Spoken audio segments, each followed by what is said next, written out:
Bonjour à tous, donc Dominique Offred, responsable du pôle entreprise chez Swiss Life. Pour ce congrès national ECF des experts comptables à Bordeaux, le sujet est le dirigeant d'entreprise, le conseil du dirigeant d'entreprise par l'expert comptable, et nous avons pensé qu'il était très habile d'inviter Pierre-Yves Lagarde, qui est, je pense, l'un des référents, sinon le référent en France sur l'approche du conseil en rémunération. Et donc à ce titre, Pierre-Yves, on avait retenu 3 sujets, des sujets qui sont récurrents, notamment le statut avec le fameux match SARL contre SAS. Le deuxième, que l'on retrouve souvent également, c'est les distributions, l'arbitrage prime-dividende.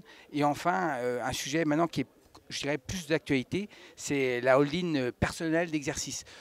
Très succinctement, est-ce que tu peux nous donner 3 mots sur ces 3 sujets que nous avons abordés en 1h30? Donc là, si tu as quelques instants pour nous en parler.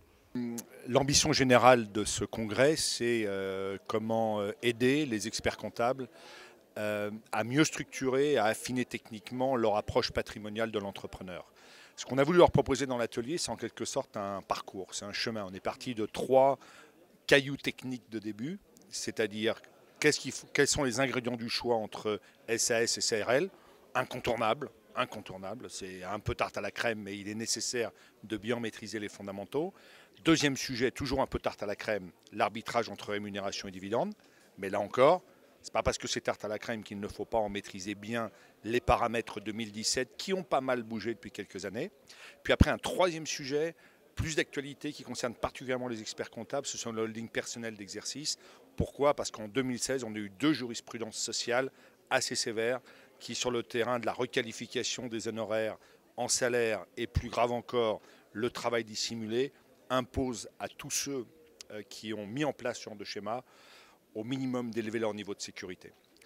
Et alors au-delà de ces 3 cailloux techniques, qui étaient des focus techniques que nous espérons, qui nous l'espérons étaient appréciés par les participants, on a essayé d'ouvrir le chemin après et de dire comment est-ce qu'à partir de ces points techniques particuliers, on pouvait élargir vers une approche globale de l'entrepreneur, ce sur quoi nous avons travaillé et mis plus particulièrement l'accent sur ce qui est, selon mon expérience, une vraie déficience générale, c'est-à-dire les régimes de protection de l'entrepreneur, le mandat de protection future, le mandat à effet posthume, l'organisation civile entre le régime matrimonial et le testament.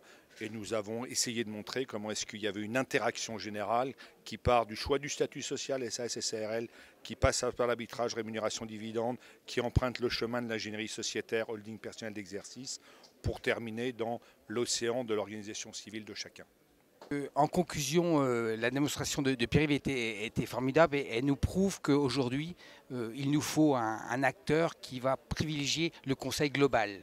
Et à ce titre, il n'y a pas beaucoup d'acteurs dans le monde des assurances, puisque nous, Swiss Life, nous sommes à la fois un assureur et une banque privée. Donc nous sommes dans l'approche des flux et des stocks. Ce qu'on appelle, je dirais d'une autre manière, l'approche socio-patrimoniale. Et donc nous avons des solutions pour répondre à ce type de conseil. Merci.